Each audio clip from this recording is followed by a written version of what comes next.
All right. So, in England, there's always this debate, like who should coach the national team? Yeah. Should it be someone homegrown or should they go abroad and get someone? Big debate, right? Yeah. Huge debate pops up every time the job's available. And, well, today we're going to look at that, Okay. but with a bit of a twist because we're not just going to look at England. Interesting. We're going to broaden it and we're going to look at how all the nations across Europe Okay. develop their coaching talent. Yeah. And that's the interesting thing, isn't it? Yeah. It's not just about that one person on the sidelines. Exactly. It's about like the whole system and how these top coaches are produced. Exactly. So to kind of like guide us on this deep dive, we've got a LinkedIn post Okay. by Hadi Satuda. All right. Now, he is a football analytics doctoral student, Okay. and he's been crunching the numbers on UEFA Pro licenses, UEFA Pro. Yeah. which everyone knows is like the ultimate coaching qualification in Europe.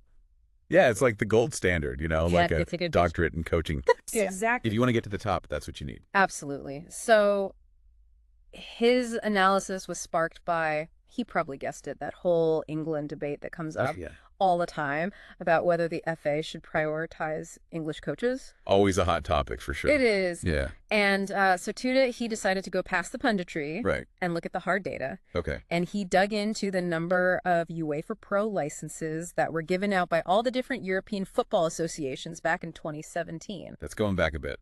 It is, but the results, I think you'll agree, are pretty startling. Okay. Let's hear it. Okay, so shocker number one, Spain has over 2,000 UEFA Pro coaches, Wow. which is more than double any other country. It's a huge difference. Huge difference. Immediately makes you wonder, is there just more opportunity over there? Yeah. Is the training more accessible, or is it a cultural thing? Yeah. Do they just really value coaching more as a profession? I think that's a great question, Yeah. and we'll get into that a bit. Yeah. Now, this is where it gets interesting, I think, especially for us looking at the English national team debate. Yeah. England, with, they've got the Premier League, Yeah. the history of football. Mm-hmm. They are actually behind Really? several countries when it comes to UEFA Pro licenses.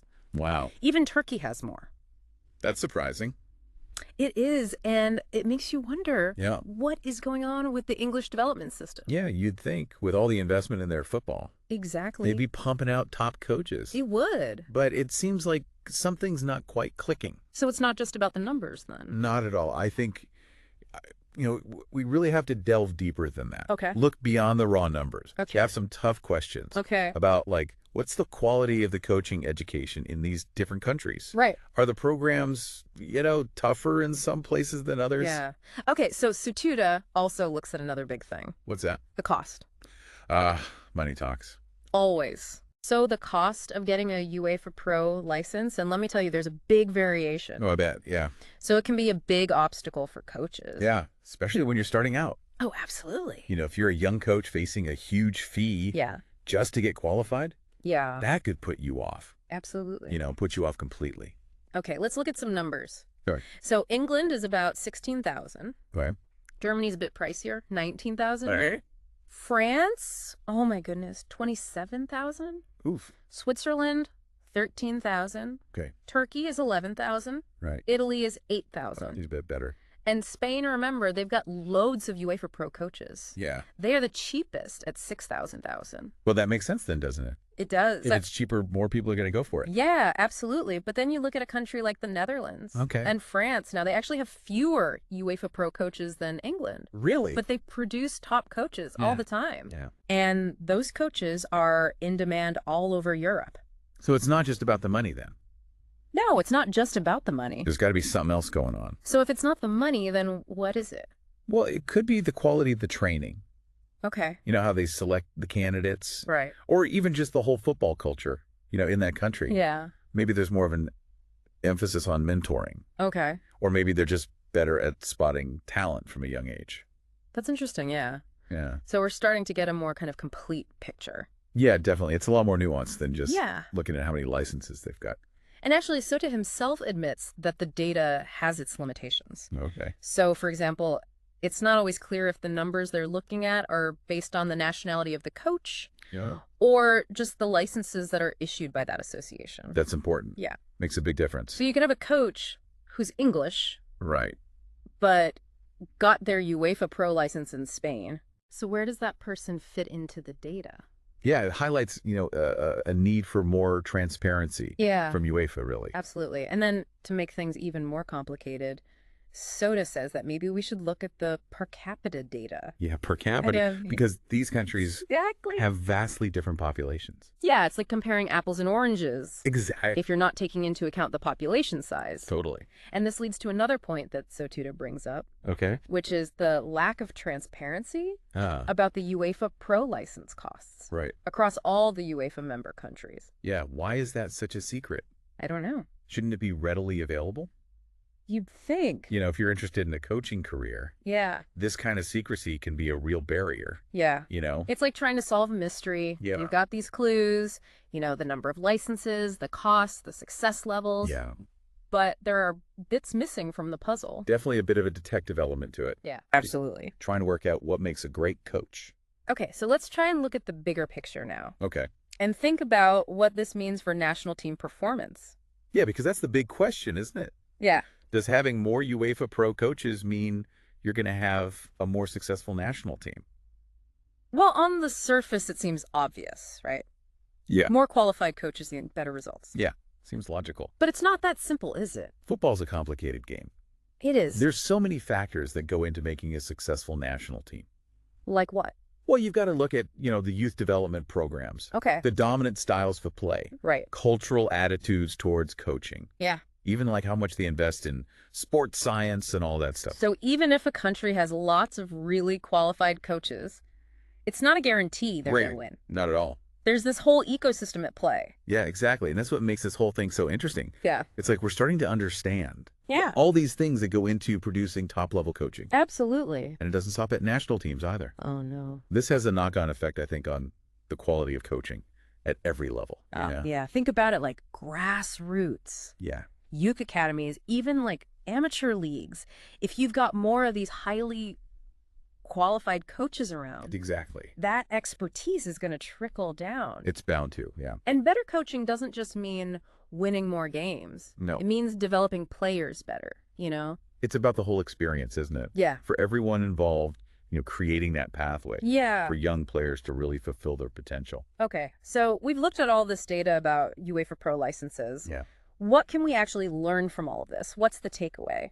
Well, I think it shows us just how complicated coaching development really is. Right. It's not just about having natural talent or being charismatic. Yeah. It's about education and proper training and having the right opportunities. And it challenges some of our assumptions, doesn't it? We tend to think that countries with loads of money Yeah. or a big footballing history just automatically produce the best coaches.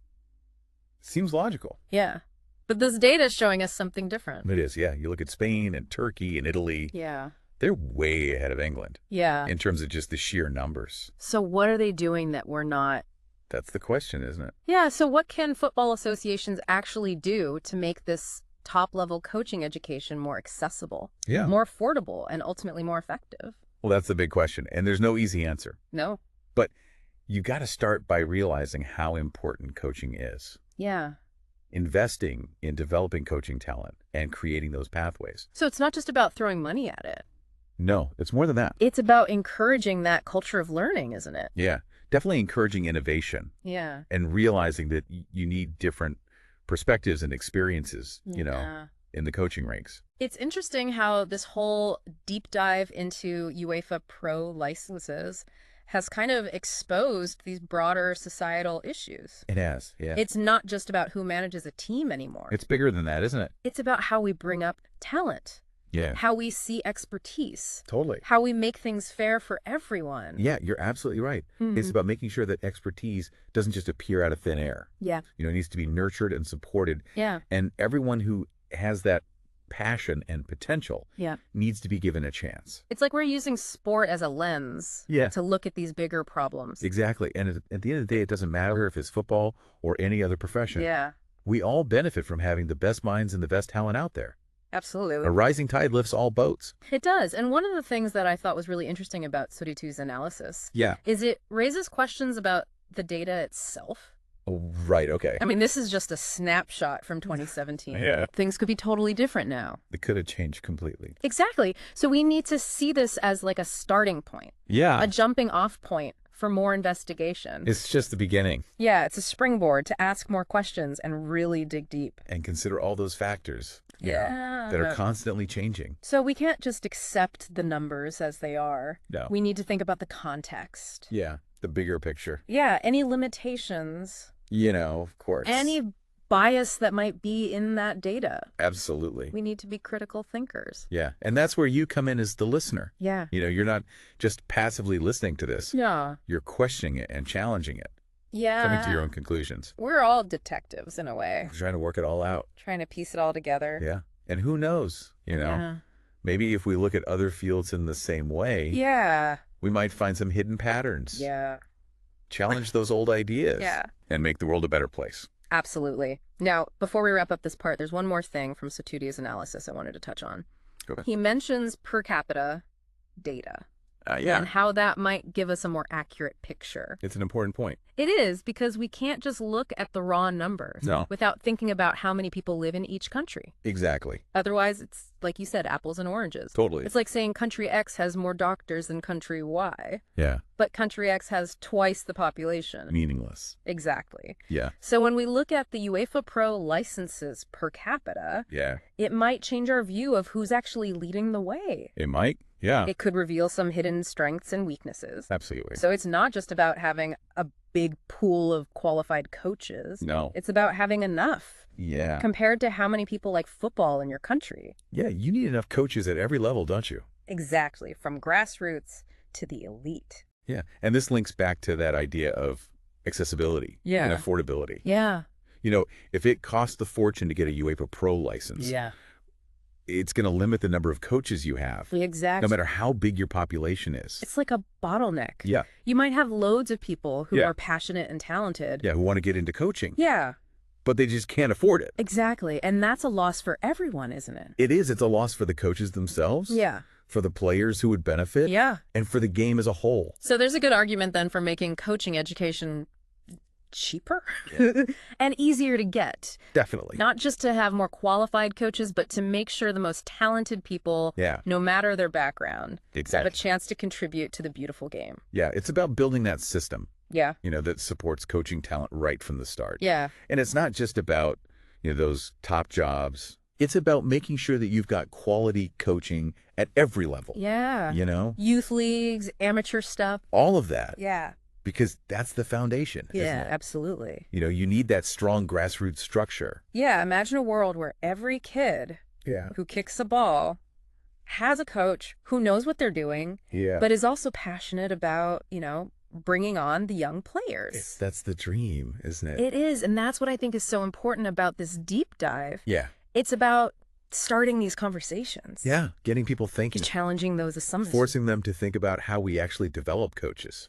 And realizing that coaching isn't just a job. Right. It's a skill. It's an art. It's an art. It really is. And maybe by looking closely at how we develop coaches in sport, Yeah. we can learn some things that we can apply to other areas. Interesting. Yeah. Think about education, Yeah. healthcare, Mm. business. Yeah. What if we use these same ideas of accessibility and affordability? Mm-hmm. Yeah. And making sure people are always learning Yeah. in those sectors. Well, that's a really interesting thought. Yeah. Imagine a world where Yeah. money and your background doesn't stop you from being the best you can be. Exactly. A world where anyone who's got the passion and the potential Yeah. can actually achieve it. Okay, so as we wrap up this deep dive into UEFA Pro licenses Okay. and all the stuff around developing coaches Yeah. and how this can impact society as a whole, Mhm. I want to leave you with one final question. Okay, maybe. What can football associations or any organization really do to make that top-level training and education Okay. more accessible so we can raise the quality of expertise everywhere? Well, I think you've got to look at it from all angles. Okay. Reducing those financial barriers, Yeah. making sure there are more training opportunities, Okay. promote mentoring, where you've got the experienced coaches helping out the new guys. Yeah. And I think most importantly, making it a more welcoming place. Yeah. For anyone who wants to get into it, Yeah. no matter their background. It's about knocking down those barriers Exactly. and building a system where expertise is valued Yeah. and you encourage talent. And you embrace different ways of thinking Yeah. because that's how you get innovation Absolutely. And it's about giving everyone that chance to Yeah. be their best. on and off the pitch. It's been great exploring all this with you. Yeah, it's been fun. And remember, this is just the start. Yeah. Keep learning. Keep asking those questions. Keep pushing. Keep pushing for positive change. Yeah. Thanks for joining us on